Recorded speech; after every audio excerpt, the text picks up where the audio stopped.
Oh my goodness. Adam, What? we've received another letter from a fan. Oh, well, that's good, but none of us can read. Yeah, but I do like the paper it's written on. And I like the marks that they've made on the paper. Let's get Ron to read it to us again, shall we? Ding, ding, ding, ding, ding, ding, ding.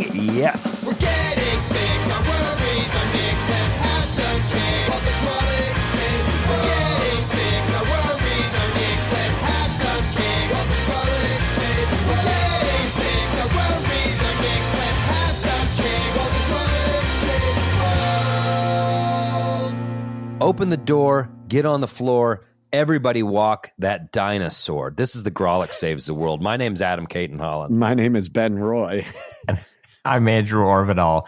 And this is the comedy podcast about bettering your world. And what better way to do that than with some sweet riffs from back in the day? Like You open got the door, me. You get got on me the with floor. a cheap rhyme. I'm laughing you at did. a pretty cheap Well, rhyme. it's not a cheap Nothing cheap rhyme. It about was it. a fucking platinum song. That was a You walked that platinum dinosaur. song, and I agree. If you own a dinosaur, walk Yep. your dinosaur, and They, that's the they biggest have to problem. be socialized. You Well- don't walk them; they tear up your house. That was the problem with Jurassic Park. Were those dinosaurs getting any kind of constructive exercise?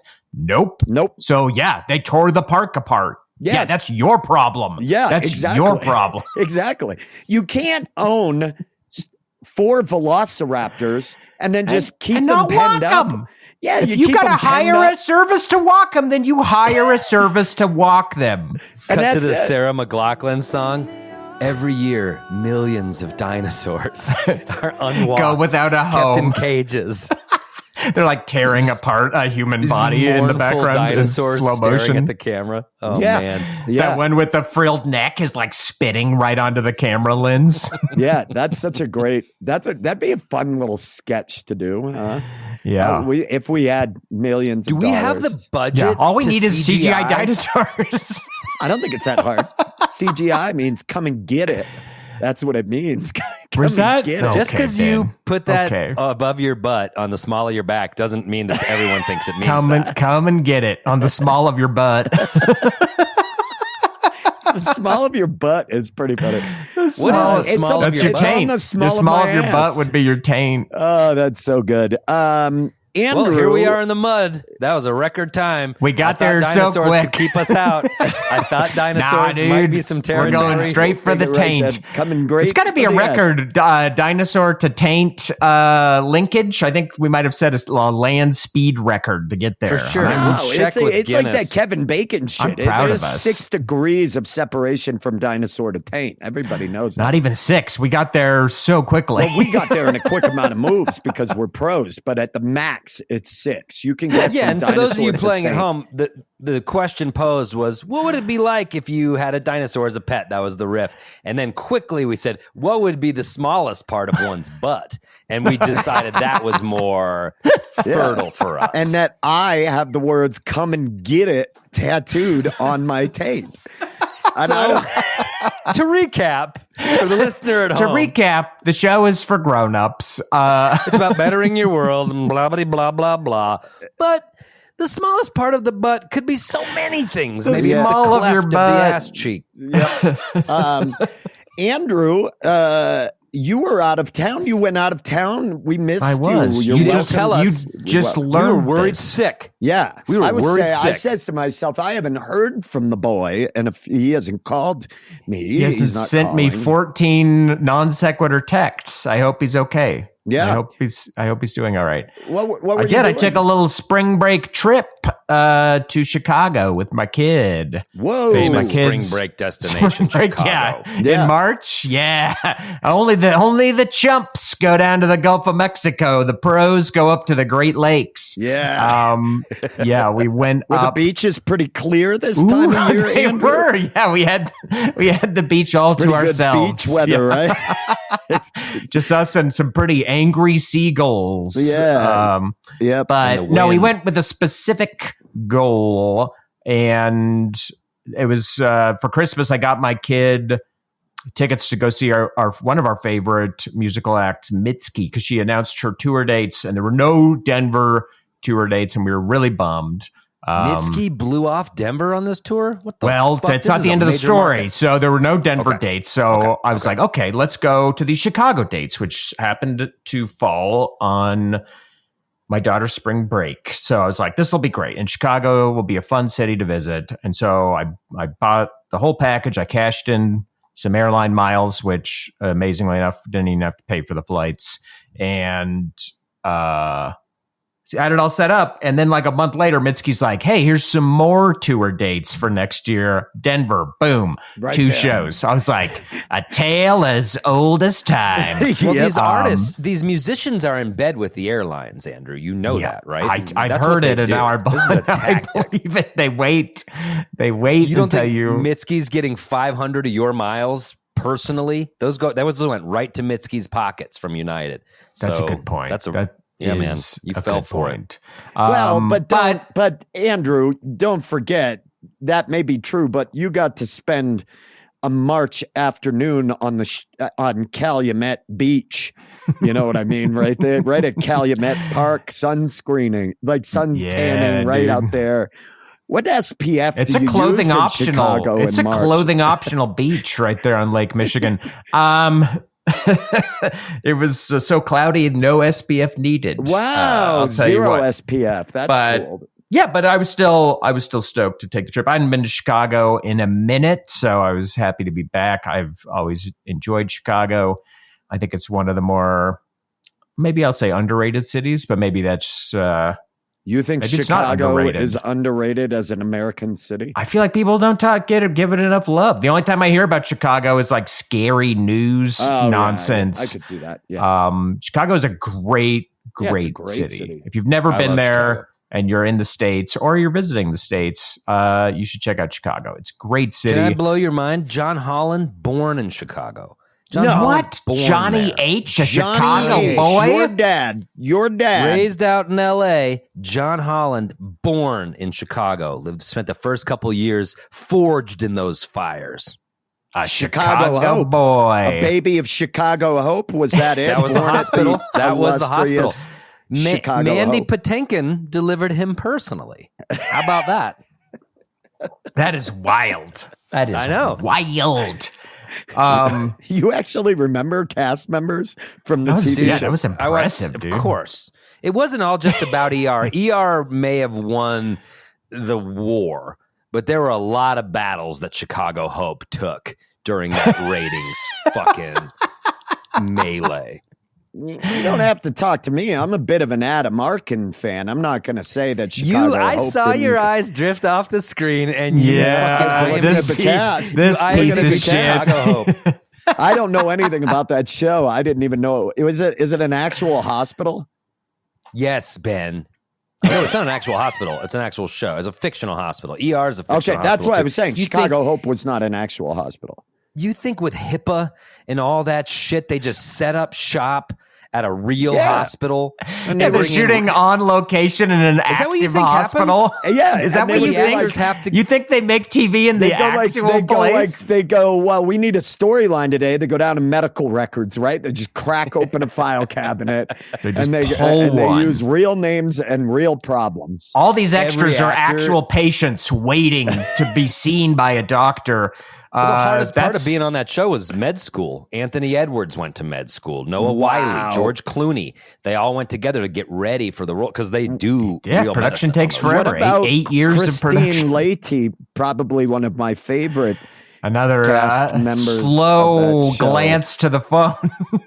What about? No, I'd never watched any of those garbage television shows. The hospital shows, I didn't watch those. There's a lot of Chicago shows. It's a Chicago Fire. That's a show. There's Yep. Chicago PD. There's some like spinoffs of it.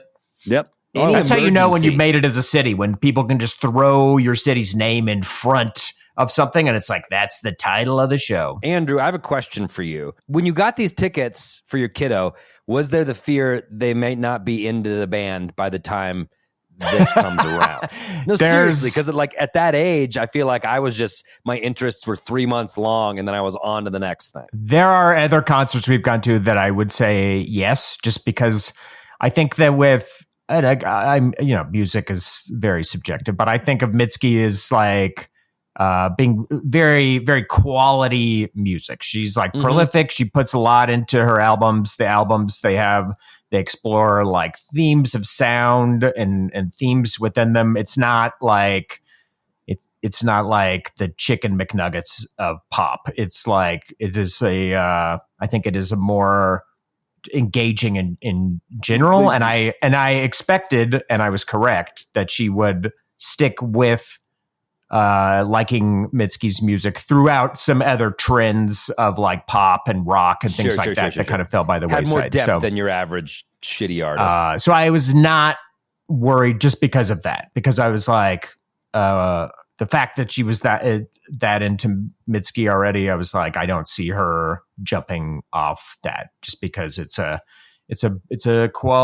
one of the bbest. She's a great singer songwriter. And it is crazy though that we would both be huge fans. Like when I was a kid, remember did you have any band that you and your parents liked equally to the point that you would like go to a show? I can't even imagine that. That would be just banana. Me and my dad both losing our minds to Steely Dan. Are you kidding me? No. No, my parents had to endure also. My dad had to take me to New Kids on the Block. They had to, man. Twice. I think the only time we finally came around together was like when I was maybe a teenager, college, or right around there. We saw Bob Dylan and Paul Simon did a concert together, and it's like the whole family. I think that's the only time all 5 members of my family went to a show. That's a pretty great. I got to tell you, managed to enjoy it. Yeah, I didn't like it. I didn't want to be with anybody. I wanted to be by myself. It's weird to rock out with your parents. It's like not a fun time for you. I'm sure that very soon my daughter will hit that age where going to a concert with me will just be considered lame. Even if I'm the one who turned her on to Mitski. I'm the one who showed her, like, she knows that I'm into it. There were other dads there at the concert who were clearly there on parent duty. You could just see them kind of like, oh God, what am I doing with my Friday night? But I had a great time. We had a great time. But I think it's a sign of the difference in parenting that our generation, and especially being fathers, a different role as fathers that we've taken as in this generation and moving forward. Because my mom didn't listen to any of the music that I did, but I would go to concerts with Milo. Even if I didn't like the musician, I would still be willing to go and be like, fuck yeah, I'll go to a show with you. Like, I'll go to a concert just to like support. Whereas my parents would be like, no, I'm not going to, that's what you do alone. Like you do that by yourself, which was also kind of cool. But and I think that our generation likes bands better. We have a stronger, like, interest and attachment to bands that I feel like our parents' generation, they're just like, yeah, it's music. It plays on the radio. It's fine. Like that, I'm like, I want to go to that. Milo went and saw Tyler, the Creator, at Ball Arena, and I was like, I want to go to that concert. That would have been and he's fucking like, no, awesome. Dad, Speaking of Milo, buy me a ticket. Milo, buy me a ticket. He got 2 tickets, and I was like, so you're taking your dad, right? And he's like, no, I'm going to bring one of my. And I was like, fuck you, dude. Fuck you, fuck you, bro. Like, I brought you into this world, dude. Yeah, that's some cold gin right there, dude. You're serving this gin cold to daddy. And I'm just I took Malcolm to his first concert a little while ago at the Oriental Theater. What was his first concert? It was the Okie Dokie Brothers. It's like a kids band. And there are these 2 dudes that play like bluegrassy stuff. They're good for children's music. And because we know those people at the Oriental, they're like, Adam, let's take you. They sat us front row. And so we sat up there and Malcolm had headphones on. And after 20 minutes, he was ready to roll. And we left. He was like, okie dokie. Okie dokie, bro. Let's terrible. GTFO, daddy. Yeah. I took Milo's first concert that I took him to, because Milo is named Milo not because of the Descendants, but not because of the Descendants. Do you know? Because the what I Disney mean? movie Milo and Otis. No, it was just a name that we liked, but I was like, also the Descendants, and I loved the band The Descendants. So Milo's first concert was sitting on stage at Riot Fest in Denver. We got backstage because a good friend of ours had started Riot Fest, and so he was like, "Come out back." We walked right up on stage, and it was Milo, my son, and me. And then the Descendants playing, and Fat Mike and his wife and some of the people from Rise Against. That was all it was, all on stage, standing out to the side watching this show. And Milo just was like, yeah, this is cool. And I was like, you don't realize how fucking cool this is. You're never going to get this again. Yeah. And but we saw Slayer play all of Rain and Blood that night. And I was like, you don't realize how cool this is that you're getting to see this. He saw Primus that night too, playing some of Sailing the Seas of Cheese, which was cool. So nice. he was just, but now I don't think he wants to go to any more concerts with me. So yeah, that'll be a sad day. I think that'll be. it hurts. Well, your trip was great, Andrew. It was not that sad happened. day. It was a triumphant father-kiddo moment. We had a great time. Yeah, we went to the Shed Aquarium. We went. Oh, beluga whales, forget about it. Oh boy, those beluga whales. They're the star of the show. The weirdos of the animal kingdom. They're making these insane noises. Yeah, it was great. We Can just I ask walked you around. an honest question? The whole time you were in Chicago, did anyone mention me or bring me up? Adam. Of This is course, just getting pathetic, Adam. What? Of I just course wanna know. They I've did. Also put in time in that city. No, Adam. I'm sorry. No one? No, they didn't. I'm sorry. Yeah. All right, I think we have a letter from a listener, right? Let's just get to that. Adam, I'm so sorry. You asked me about but this. don't hold it against the people of Chicago. I bet they were just too busy. They didn't, He did this. I when was clearly on a I vacation. went to North Dakota, and he asked me if anybody in North Dakota had asked about him. And I just assume you guys are also people of note and that they see you and that the first question they ask you is, what's Adam like? What's Adam doing? What's Adam's new projects? And so maybe were you wearing a hat and sunglasses or something, Andrew? I did have a hat on. That's probably what it was. They probably just didn't make the connection. Okay. Yeah, sorry about that. Next time, could you take that hat off, go into a cool, hip concert like Mitski in Chicago, so maybe you could help spread the brand a little bit? Well, we have a letter from a listener. We love letters from our listeners, and we have one. We are experts. We are basically doctors when it comes to bettering your world. So it makes sense that we would be getting another request. Ben, I believe you have it. We can read it, and then we could take a little break and then dig into it. How about that? Yeah, that sounds good. And this person has asked to remain anonymous, which is fine. And you're more than welcome to do that, and we will honor that. Because I will. I'll tell people off, Mike. Yes. For a price, name. we will tell you who it was. Yes, if you Venmo us, we will tell you the price. name. Yeah, off air. We'll talk. We each have our own price. Yeah. Okay. Make up a good name then, Ben. Make up a good name. Frank. Frank says, I killed a man in Boca Raton, Florida in 1994. I'm just kidding. That's not it. That would be pretty funny. Shit, what if that was the letter? I was like, oh. I'm ready to tackle it. I'm ready. Andrew didn't even blink. That was the best part. He was like, all right, what are we talking about here? Okay. Like, okay. I love a good crime mystery. Let's do it. No, if we helped a listener 90s. get away with murder, I'd feel like we did our part in the world. The first part of let's this hear this letter is just this person saying hello and okay, skip to the meat. Yep. Love that you all are a weekly pod now. Thank you so much, Frank, not the person's actual name. Makes my miserable desk job a bit more enjoyable. One idea I have, and I was curious about, is how you all have kept your creative drive alive and well when you're having to spend so much time working to make ends meet. I know you all have discussed and expressed that you've had varying levels of success and failure throughout your career and would love to hear your thoughts on that. which I think is great. We've definitely had that. And it wasn't always caviar and Perrier dreams for this crew of people. We weren't always jet setting back and forth from coast to coast on private airplanes. From Burbank to Denver on Southwest again and again and again. Yeah, it wasn't always that easy. No, but this is a great one. How do you balance creative endeavors or building creative endeavors, maybe, or trying to build a business with having to make ends meet? You do have to make money in our culture. How did we do that, and our thoughts on that? So why don't we take a quick break and we'll tackle that in the second act here. But for everybody listening, why don't you check out our Patreon page, patreon.com/Grawlix Saves. We got lots of cool stuff up there, deleted content. You can listen to this episode ad-free. Plus our pod within a pod, Boy Crazy. As always, the link to check that out is down there in the show notes.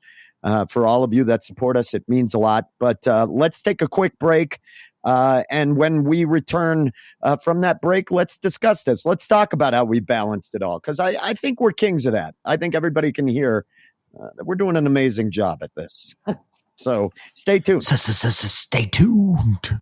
Hey, do you love the Grawlix Saves the World, but are sad because you're not getting enough of it? Boy, do I. Well, great news. You can get all sorts of bonus content on our Patreon. Like what? Tell them, Ben. Act 4, ad-free episodes, birthday shoutouts, exclusive merch, stronger, more painful erections, our pod within a pod, Boy Crazy, decreased A1C levels, photos and videos, bonus content, and so much more. Okay, I'll do it. No, kick to me. Say, how do I do it?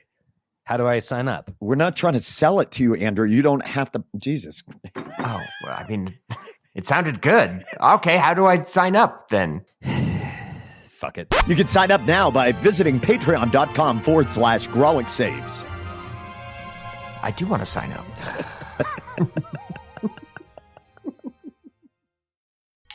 We are back.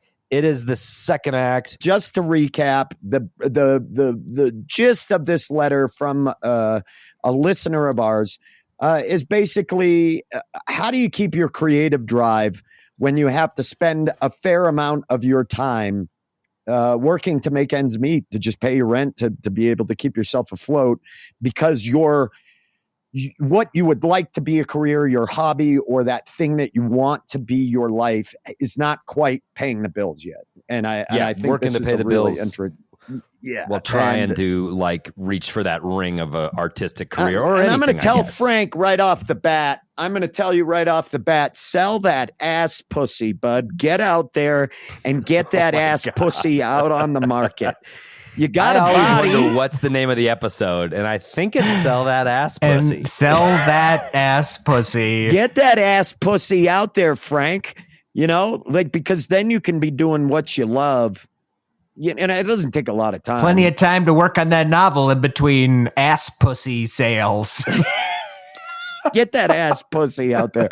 No, this is one. I think this is something that almost every creative person has to deal with, at least at some point in their life. The balance of your creative life and making ends meet and paying the bills. And I it has think been before the show, we were all sort of in that space, but before those who can't.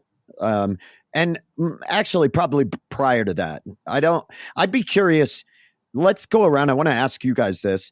When did you make comedy? What year a full-time endeavor? When did it finally become like, I don't do anything other than pursue stand-up or writing or whatever as a full-time? I mean, I think it is, but it changes like situationally. Yeah, it's yeah, like for when sure. I had And we can a talk partner about that. when I was married. It was way easier to be like, I do comedy full time. Yeah, So what I have year a would you wife say who's was- working full time to help, smooth over the cracks. But it what comes was- and it goes. It comes and it goes. But I mean, when was the first time you broke away? The first time I was able to quit a day job, maybe 20. Oh, I don't even know. 2010, maybe 2011. Yeah. I was just trying to just do comedy, but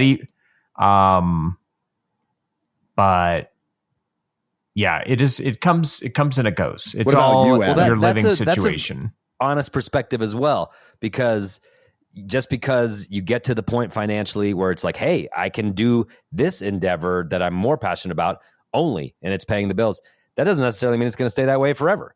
And there's these peaks and valleys in your career. And I get that. I'm just asking, Yeah. when was the first time you guys, because I want to get to what made you in that moment say, like, this is going to be my priority from now on. So for me, that's an easy one for me because I worked at alt weekly called Westward in Denver. I was a full-time writer, and I worked there for... Hated your column. We already discussed this. My column discussed this. was divisive, but I worked there for 5 years, and it was, you know, honestly, it was a dream job. I wanted to be a writer, but I also wanted to be a comic, so I was doing comedy on the side. And then newspapers are dying, layoffs. I got laid off, and I was totally blindsided. I did not see it coming at all. Yeah. And it was a shocking layoff. I was like, oh, fuck. I thought this was the path for me. I was going to keep doing this. But I had been doing stand-up enough that I was starting to get college gigs. College gigs pay very well, even though they suck.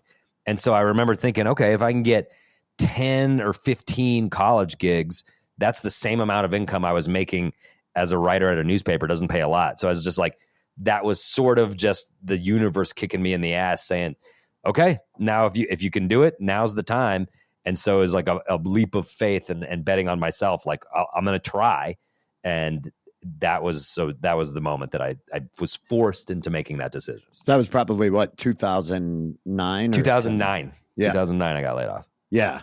Yeah. Mine was 2010. It was after JFL Montreal, and I got an agent, and he started getting me into clubs, and I had been working at an internet company, and I just you made a lot of money. Yeah, and I saved up like $30,000 or something, and gave myself a runway, and then as soon as I could, I bailed on that job right after JFL and tried to. I remember picking you up at that job all the time, probably to go off and do comedy shit, and you were like miserable. I hated it. You would run out of that building and get in my car and be like, "Let's go fucking do this thing." Yeah, I think during that time, that's the time.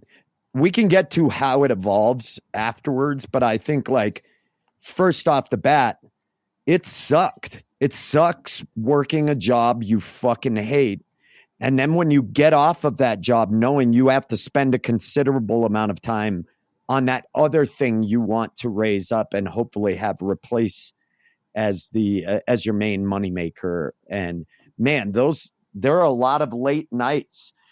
I don't know that I necessarily right off the bat have a piece of advice other than you just have to just embrace that it's shitty and it sucks. And sometimes you're working later than you would, but just keep your eye on the fucking prize for it. I guess that's, I don't know. Well, I don't think Frank hasn't told us what creative endeavor they're going for, right? They just said balancing a creative. So we don't even know what they're referencing, but generally speaking, being creative is also work. It's not like you've got your day job, which sucks, and then creativity is like magic time. Creativity is also work. You're putting in time, whether it's comedy or writing, whatever it might be. Even as a comedian, there's like doing the shows, but there's the travel, there's selling yourself. Like, that's a huge part of being a comedian, especially nowadays, is like, you're supposed to have clips out there constantly. Clips on social media, edited clips. I'm not doing it. Most comics I know aren't doing it as much as they want to be doing it. I know comics who pay someone to do it for them. Like, it takes a lot of time to just be editing video clips all the time, pro bono, sifting through your whole catalog of video to, here's a juicy 30-second clip. You know, it takes work. And outside of comedy, I created my own game company called Occupied Hex Games. And in the 4 years I've been doing that, I've had to learn so many things. I've had to just learn software, publishing software. I've had to learn Excel spreadsheets that I'd never really had to fuck with before. Just Can we take a quick stop and you explain to us how to work Excel spreadsheets for the podcast? I think it would be gripping. I think mean, Just a you got to 7-minute learn those tutorial? keyboard shortcuts. You got to learn the keyboard shortcuts so you can pop around the cells easily. But I am so hard right now. I get hard for any Microsoft program. Around I'm there. the cells. PowerPoint. If you're talking PowerPoint, I'm hard. If you're talking Word, I'm hard. Hard. Yep. But so I will just tell you, like, I think the balance is like, how do I balance the work that I hate with the work that I would rather be doing? So, but they're both work and they're both going to tax your brain and they're both going to tax your time and your energy. So, but I think that just being upfront that like, hey, this creative stuff is also work might help you with that balance, because instead of being like, oh, I'm too tired to like work on my novel or whatever. It's like, yeah, because that's work. You don't just sit down and just magically write. You're going to be putting in some brain work writing that novel. So you better give it work time to do it, not the time after your day job when you're exhausted and you need to be taking care of your responsibilities. It might be before your day job where you're like, okay, I have like an hour I can sit down and write before I have to start my day job, when I can actually maybe use my mind to its fullest potential, right? I think that's exactly it. And like, I think that's why the three of us got along, because always, even when we were doing this as the extra thing and we all had our day jobs, we treated it like a job. It mattered to us that much because we wanted it that bad. We weren't like, especially comedy, it's a lot of fun. There's late nights, there's partying, there's booze, there's girls, there's all of it. But we were always just like, okay, but we want to do this for real. So like we didn't dip too far into that. We respected it as a job that we wanted to do, and we brought the same work ethic to it. And that's why the three of us were attracted to each other, because it was like, I'm sorry, Ben, I know you had a shitty 9-to-5 that sucked. You're exhausted. Whatever. Let's go write this fucking news segment for the show. Like, no excuses. Let's fucking do this thing. And we always did it. I say this to people all the time that are wanting to make, and once again, I don't know, Anonymous or Frank, what it is your endeavor is that you're doing or pursuing. But if it is something that you want to make a career and you want to build this, you have to be so singular minded and so focused on that thing. And I literally, that job that I worked was secondary to this. Like I would have let that job go if I had to. I mean, I held on to it, but while I was at my desk at work, I was jotting things down. My mind was always on, how do I get to this point? And honestly, it came at the expense of relationships with like partners. I mean, that was that's a big part of why my relationship with Crystal, my platonic life partner, kind of fell apart. Is she like, work is a mistress. Like, this job is a mistress. It's another That's why I thing. talk dirty to it. Yeah, you do talk dirty. What do you say to it? I like, me and this job are getting a hotel room. You like that joke? You like that little fucking joke? yeah, and it's weird when you say it like, So you like that little fucking joke? I say it between jokes on stage, and the audience is like, Yeah, "What?" God's like, what is he doing? Sorry, I'm talking with my mistress. fucking talking with my mistress. That's my job. You like that little punchline? You like that I riffed and I fucking veered to I a don't surprising like it. Do you direction? I You don't like when I like. veered to a fucking surprising You direction? sound like a I don't snotty even- kid, dude. I don't even like joking about You this. like if it. you even, You fucking love it. I don't like this. I don't even like that. If there's just a sliver of truth to that's how you talk during sex, I don't like any of it. I don't like Just any a of it. petulant- during sex. I just petulant say, "Thank boy you." king. I go, "Thank you, thank you, thank you, oh, thank you. 5 stars. Thank you. I'll be back. Thank you. Would fuck again. Oh, my God, thank you." You're so kind. Oh my God! If you were abusive like that during sex, just leaving thank you, Yelp review. Oh my God, that's so fucking. You're very funny. nice. You're so nice. You shouldn't have. Yeah. Oh my God, is that for me? Gross. If you said that, they'd God, be is like, that nope, it's not. Oh It's God, not. no. Those were some of the hardest times.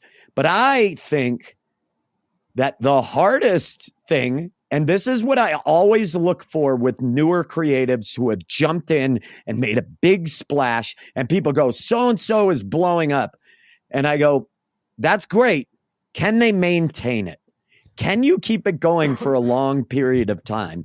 And that is the most taxing part. It's not like once you get there, because you have all the excitement behind it. Now we're 15 years in, 20 years into doing stand-up. I'm 14 years as this being a full-time gig. And at points, it was not paying the bills. And I picked up side jobs. Like you guys know, I was painting the interiors of apartments and condos for money. I had a terrible day job that I got laid off from just last year. I hated it. I hated every second of time there. You discussed that on the pod a lot. It was just and very I much hated it, and it was just like, well, I got to do it now, and yeah, you just have to.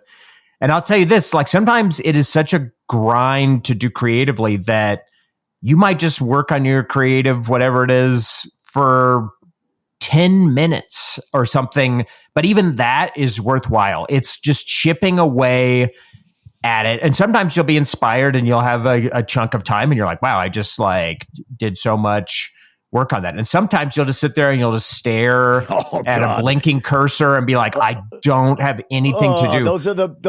Those things kill me. But you have to do them. You just have to do that as well. And even if it's like a sentence, or even if it's just going back and rereading something and tweaking the words, even that is the work that you got to put into it. And you're just, think of it like you're chipping a rock sculpture. It's just one little chip at a time. And maybe it's hard to see the big picture when you're doing it, and it's a grind. But if you do put in the time and you have that work ethic where it's like, even on the bad nights, even when you're tired, even when you're cranky, if you have the work ethic to just keep chipping away at it, eventually you should be able to step back and you will have this big thing that you wanted to create. Because if it took one little chip at a time, you did it. That's how that shit's made. It's made one little chip at a time, not instantly. But I agree with Ben's earlier point about like, we've said we were working on a TV show. We're going to call it this: peaks and valleys. Like any career in creativity is peaks and valleys, and hopefully you pop and you're just the star from then on till the end of your career. But I don't know anyone, even who's at the top, who would be like, "Yep, it's just been smooth sailing the entire time." It's like peaks and valleys of your career, and if you're lucky enough, you get to do it all the way to the end of your life, and you just got to be in the business arts. If you're building it. I have friends who have owned businesses that were not in the creative industry, that when things would get slow, clients would back out or they were slow. I had a good friend that was a therapist that when their practice would quiet down, they just didn't have as many clients, they would drive Lyft or Uber because that business that they built was their priority. And sometimes you have to pull in money from other places to keep that business afloat. And no one looks at anybody who owns an ice cream shop and has to do that if times are slow, pick up a second job to keep the lights on and to keep the cream flowing. If you know what I'm screaming there, no one gets stop the it, Cream Andrew. Flow. Cream Flow is my favorite ice cream shop in town. We love Cream Flow. Well, I go to what Cream I'm Flow. screaming. I go for Cream Flow for the Flow and Cream Fridays, and that's my favorite. 2 for 1 on the Cream Flow. That's I insane. scream, you No scream, wonder we they're all picking up scream a for side Ben's job. riffs. What? No, but just remember that if this is something you truly want to do, that is your priority business. everything else just feeds that. And so, yeah, like when times were tough, like during COVID and we weren't out working Fuck. and that was hard, like so hard.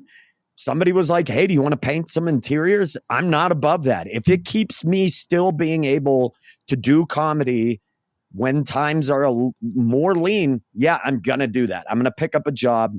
I'm going to do that. And then the money will come back around again at some point. Yeah. And we can't overemphasize the feast and famine nature of any kind of creative work unless you have a salaried job as a creative person. Like rare. I make up aliens for this company or something, which is incredibly rare. You're probably going to be working freelance, and it's truly feast and famine. You might have periods where it's like, wow, I'm getting all this work. This is great. And then you'll go through periods where you're like, I don't know if I'll ever get paid for doing this again. That's how long it's and then been. You have sweet WJ health insurance. And now suddenly you're navigating the Colorado marketplace because that's dried up and you haven't done that in this many years. And but like every comedy writer I know hops from show to show to show and is hoping to get the next job. That is what I want to add too. And everything you're feeling, remember, is being felt by every single fucking creative. We all go, no one's feeling like this. We, the three of us, take a chance to always remind ourselves or remind each other if we hear somebody that we all look up to in the comedy world that we think is crushing it. And then you'll have a conversation because they're friends and they'll be like, they'll express the same uncertainty and the same terror about the volatility of this industry. And you go, oh, wait, I'm not the only. It's just inherent in the arts, I think, and in creative endeavors. But as I was trying to say before I forget this point, is like think of the future and like pay attention to the kind of forecast for the creative work that you're doing, because things can change overnight, especially with all this new AI technology. I have so many friends who are illustrators, who want to get paid for doing illustrations freelance, and they can look into the future and be like, if this AI image generation is made commercial so that companies can do this instead of hire a human being illustrator, that will burn through this industry with catastrophic results. So just kind of pay attention to those so you don't get caught blindsided, so you can think and like pivot and be like, okay, well, how can I still do what I want to do creatively? And if this happens, because some of these things, they seem, pretty clear coming trends. So just kind of look to the future. I want to dovetail on that, but also this might not be the most popular thing that I say on this podcast, but like, be realistic with yourself. Be fucking realistic with yourself. Like, we all know a lot of comics that suck, that are still like, why can't I make it? And it's like, because you're bad at this. And like, I like nothing more than people who are creative because they just want to scratch that itch. They paint or they write things because it's fun for them. They join hobbies, like writing groups with each other. I think that's so pure and honest. So it's like, if it's an itch you have that just needs to be scratched, just scratch the itch.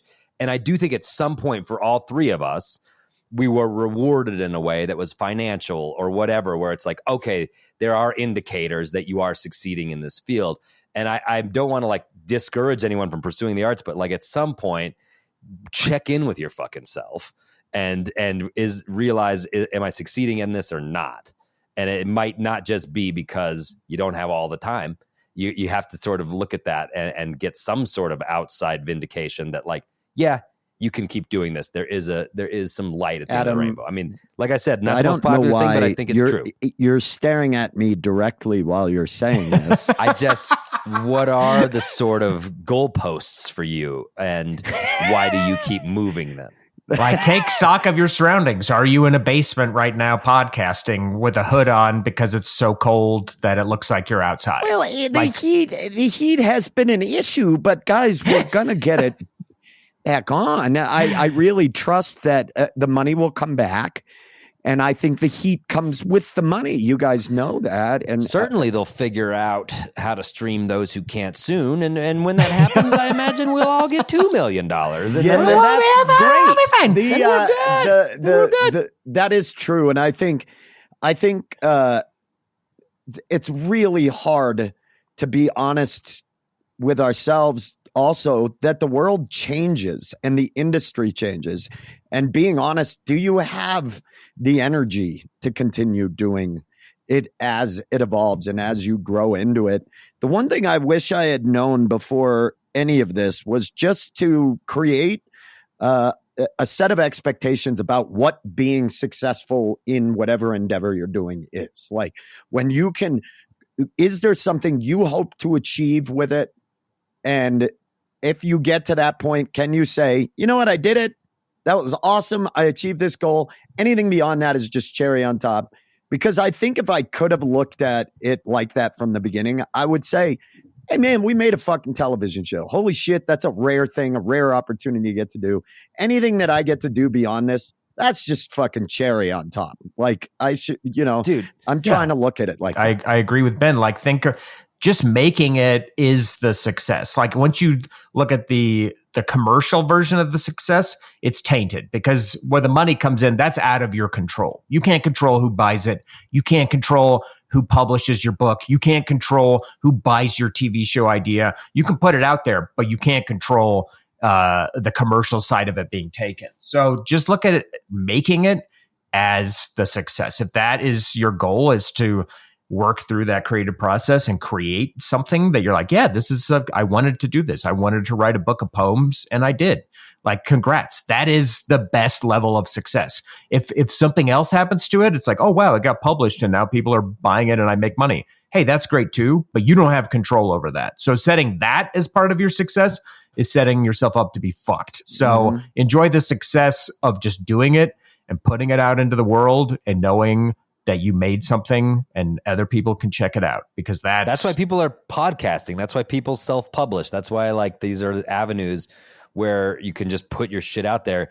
And anytime you're writing or creating towards selling, it's not going to be very good.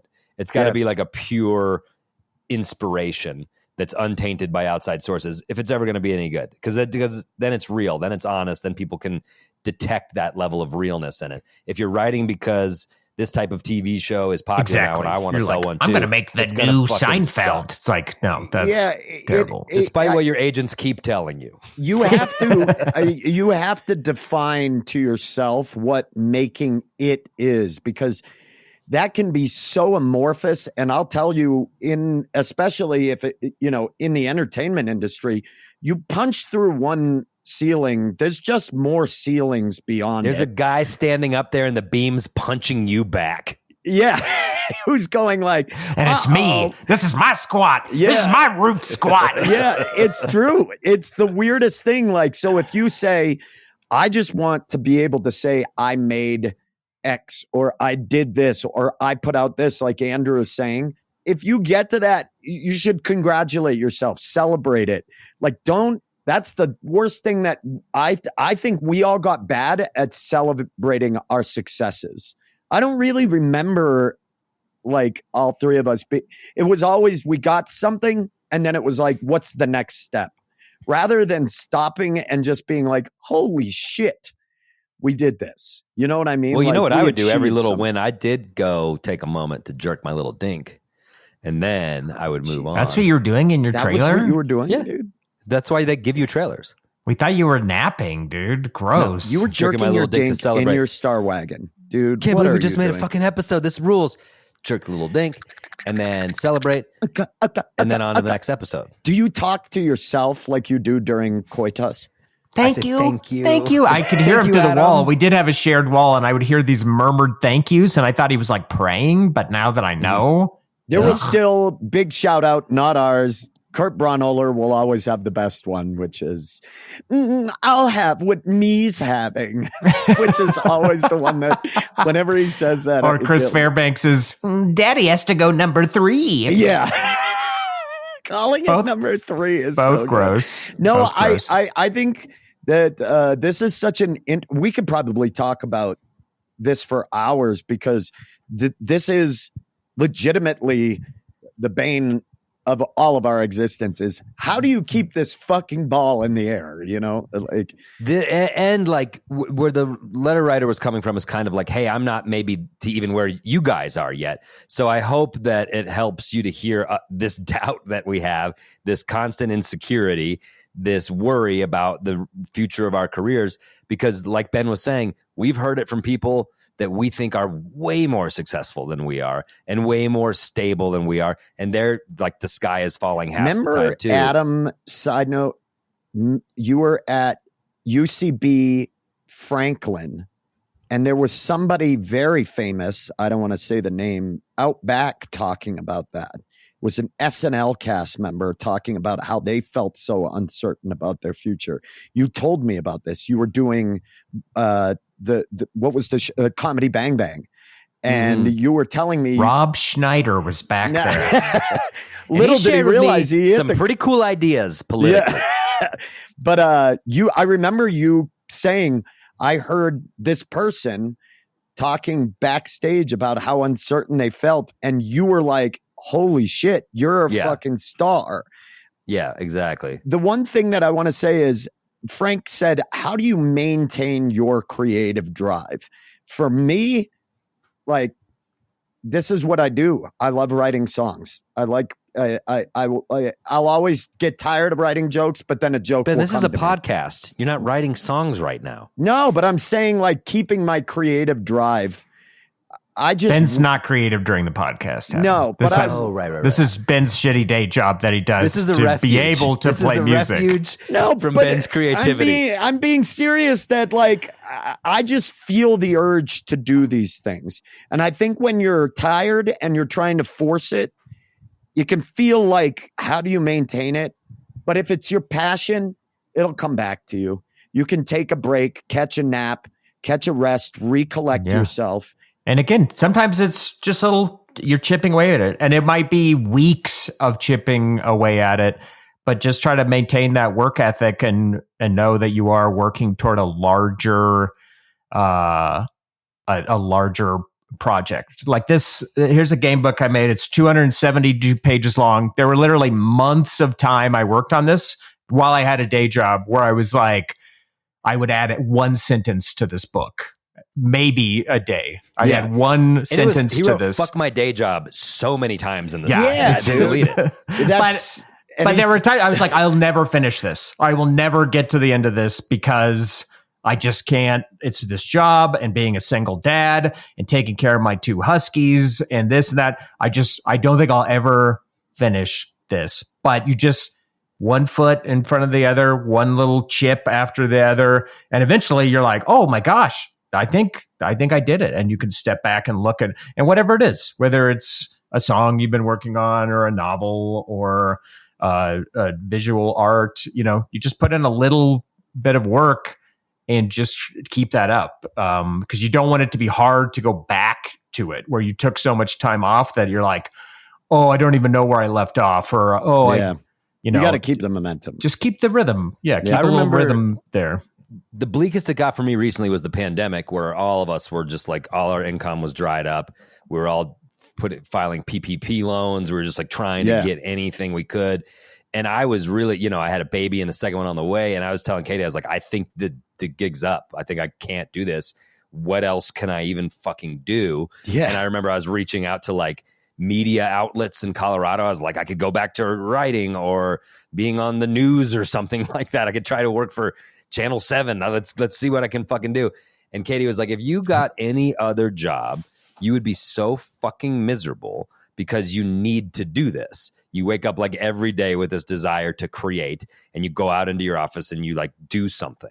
And anything else, he's jerking his little dink, Katie. That's what he's doing. That's what he's doing, and that's why when you hear him talking, office. This guy's got an office. His quiet, whispered affirmations to himself. You're so good. You're so good at it.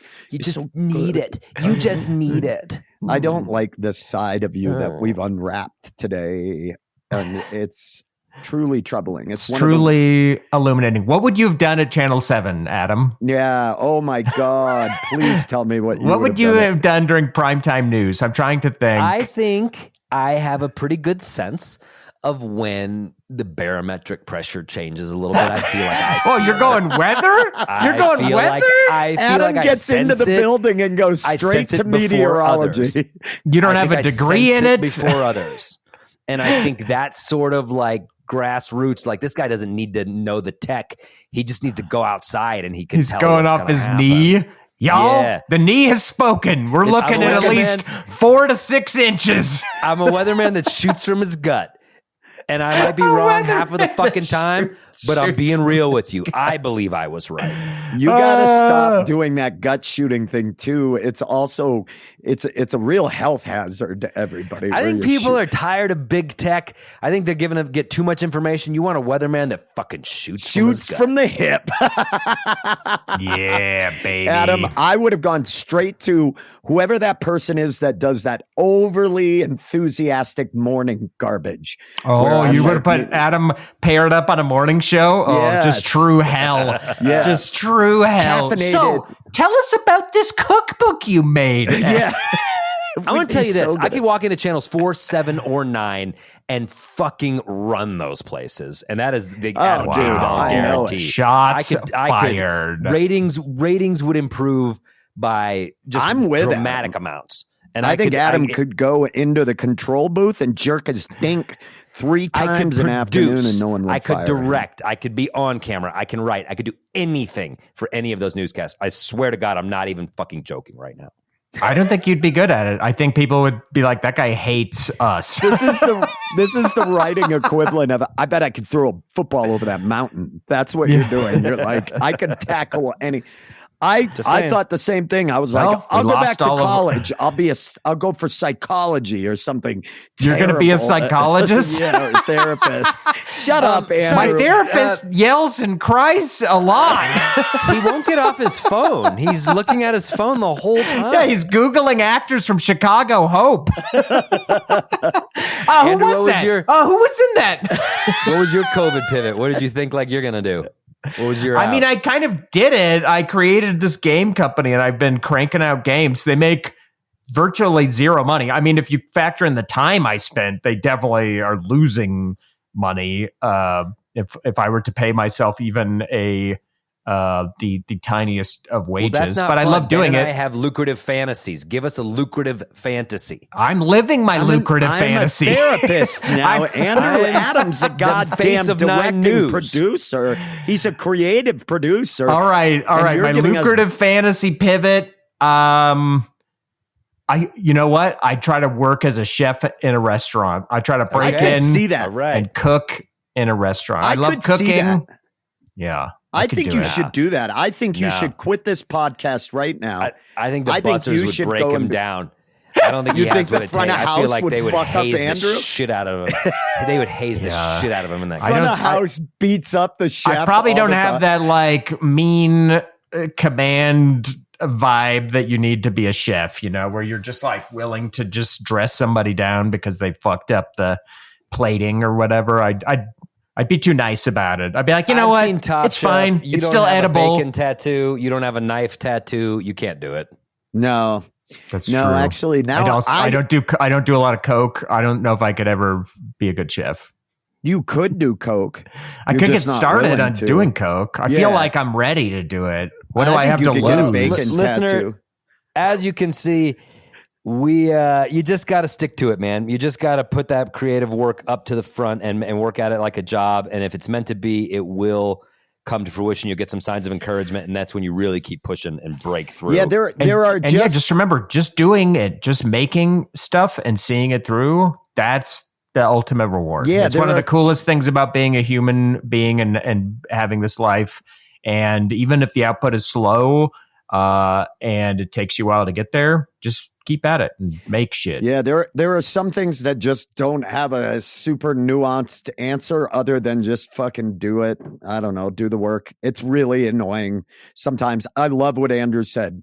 Sometimes it's just a sentence. And Adam can, I'm sure, say the same thing. You've written a book and a full-length feature script and dozens of scripts with those who can't. Sometimes it's just putting your hands on the keys and typing something. And I will say, just get in there and do it. as the final note, you always think you always think that thing you forced yourself to write is not nearly as good as the epiphany type idea. It's not true. Often you'll come back and what you wrote was just as good as anything else. It was a little bit of squeezing blood from a stone, but it still works.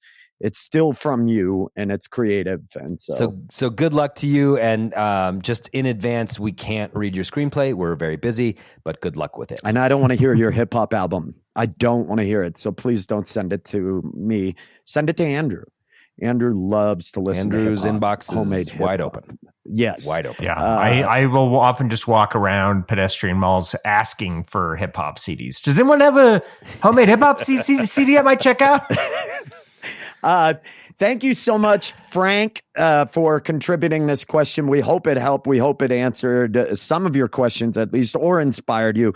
And for those of you listening, please, if you have thoughts for our friend here, Frank, as to what they can do, you have advice or things that work for you, please chime in. Also, if you have a question or you have something you want our advice on, let us know. Send us a message. As always, the links to do so are down there in the show notes. But thank you so much.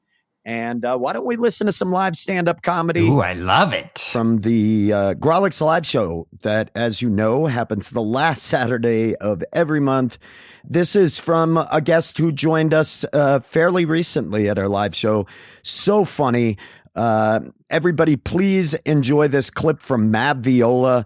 And then when we return, third actors, you've been waiting with the episode on mute, just watching the timer, trying to aim it right. It's been a long one. But we're ready for you. We're ready for you. We have got good news coming. We've got more show. So please stay tuned. Oh my God. I love these boys bringing me out. I love these guys, but I also am like, I think about transitioning all the time, but then I see dudes like that I sort of look like, and I'm like, if that's all that's going to happen.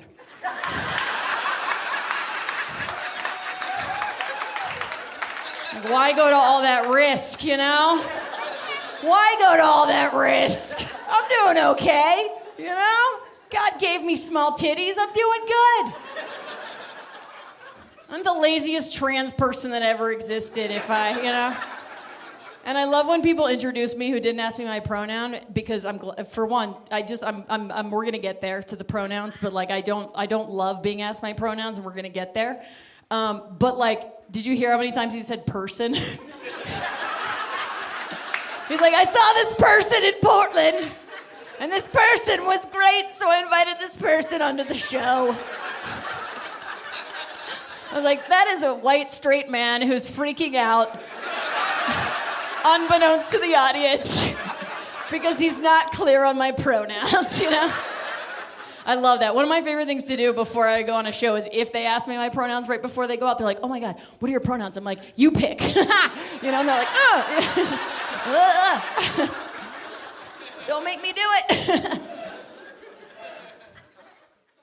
Hello, everyone. Welcome to Act 3, Third Actors. Always nice to see you. Where have you been? You're looking well. You're looking very well. I got to say, this third act only regimen, it's slimming. And I think it's because it's low in carbs. I completely agree. And not that you even needed to lose anything or that we're judging you physically, but what's important is that you're feeling good with this exclusively third act diet, and it looks good on you. Yeah.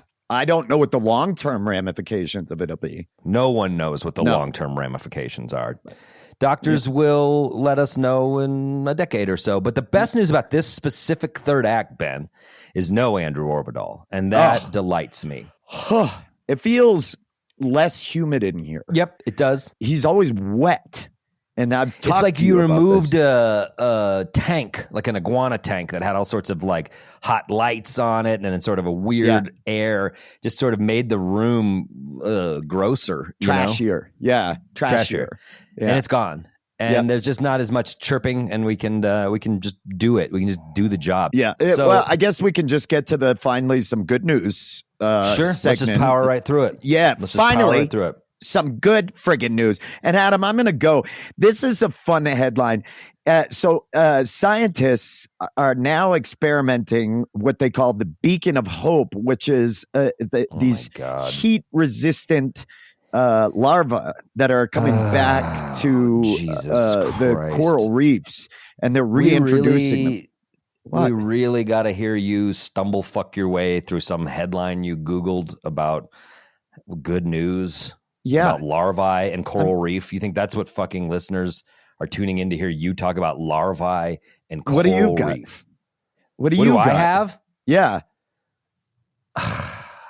It's playoff season, baby, in the NBA. That's the good news. That's the good news. Yeah, let's pretend. And here in Denver town, that means it's time to walk the champions walk. And I'm walking it, Ben, and I'm walking it proudly. Yeah, So the that's good what our news- fans in Finland and Australia want, is to hear about an NBA team that they don't root for at all. Every They time. don't root for the Denver Nuggets. Yeah, with Nikola as you Jokic, just kind of with like chew it up as famed cud European and then regurgitate. Nikola Jokic. They don't care about him. Guys, sorry I'm late. Oh my God. sake. Oh, what Where did the I fuck miss? have you been? Sorry, I was out looking for some good news. What'd you guys We're come just up with? listening to Adam talk about the Nuggets again. Andrew, have you Adam- got any good news? Dude, what do people in Finland give a fuck about the Nuggets? Adam, what's happening with the Nuggets? We're in the playoffs, right? What I wanted to say, it was not about the Nuggets. It is about me as a sports fan. I think the listeners are tuning in to hear about us, not Ben Google's good news and clumsily reads it as if he understands it and's been Yeah. talking about it all fucking week.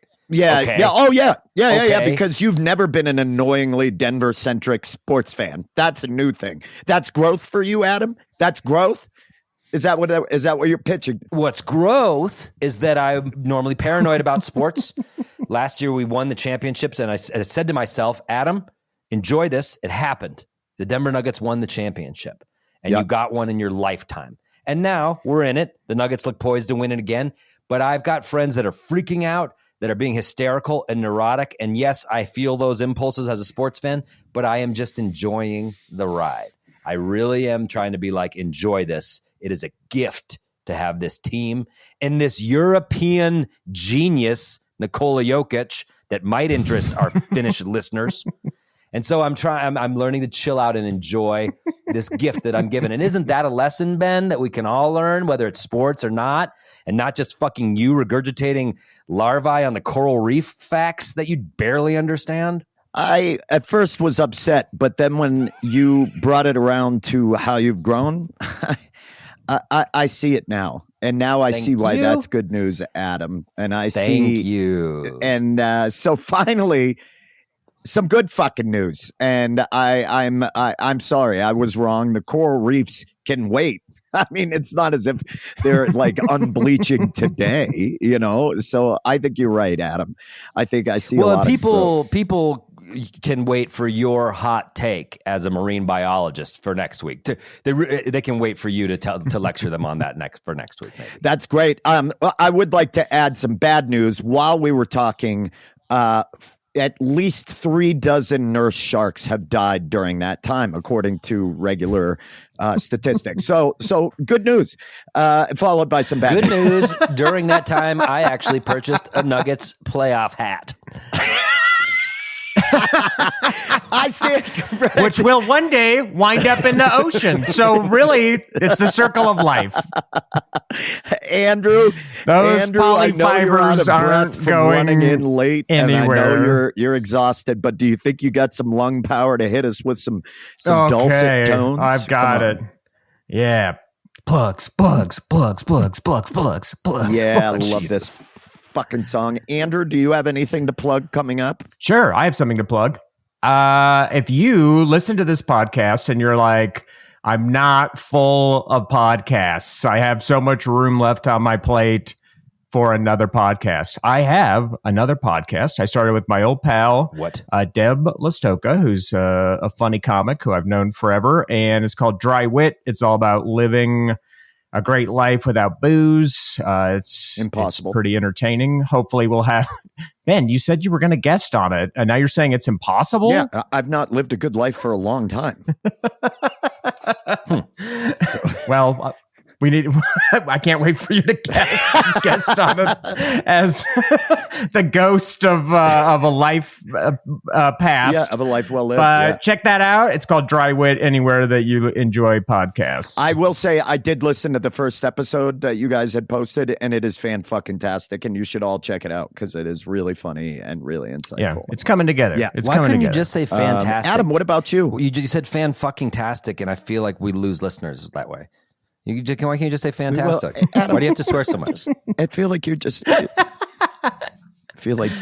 on me. all Ben's the a time. bad boy. He'll slip fucking into any word he wants.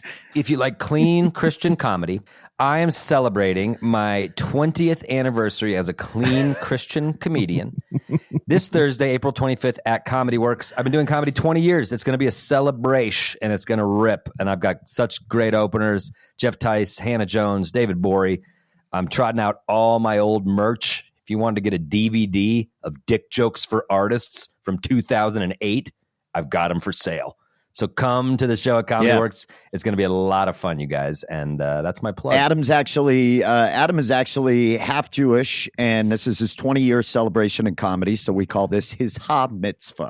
Thank you. And I regret running here. I know. To join this late. Ha Mitzvah is the first thing Ben's done in the credits that I've liked. oh, well, thank you guys. Well, you're going to love this because all I'm using my time for my plugs because I'm selfless and I care about the group and the environment. I would like to plug that the Grawlix live show is this Saturday. And when I say our headliner is a favorite of ours, there is no hyperbole to that. I always doubled over laughing at this person. You do not want to miss this show. This Saturday, D. Giovanni headlines. And oh my God, we all know last time destroyed the theater, crushed it. Everybody was dying laughing. She's the best. She's so amazing. If you haven't seen her, you got to come to the show. And if you have seen her, we'll see you there at the show. And then joining also from Chattanooga, Tennessee, Good Cop, Rad Cop, which is so fucking funny. Great musical comedy. And then local up-and-comer crusher, Tanya Sabrina, is going to be there as well. This is an amazing show. Get your tickets now. As always, for all the shows mentioned, the tickets are in the show notes. As always, huge thanks to producer Ron Doyle. Couldn't record the live show without help from Mike Henderson. We appreciate you, buddy. Theme music provided by Charlie Continental. You can follow us on social media at Grawlix Comedy. All the platforms were there. Support us and get ad-free episodes and other perks on Patreon, patreon.com/Grawlix Saves. Oh, wow. And what are we going to do for the next episode? I have an idea. I think you two are freaking boring, and I think Agreed. you need to change some things up. Totally agree. You're going to have to change some things. And I think it all starts with your leisure, how you leisure yourself. Okay. Your leisure. Okay. How do you leisure yourself? Okay. And Andrew, don't look at me like that. I just want this act 3 to be done. Everything's been saying everything. Well- Everything Ben's saying makes so much sense, and I agree with him. I'm leisuring myself right now. So, anywho, I crushed this third act. We'll be back next Tuesday. Play us out, Charlie!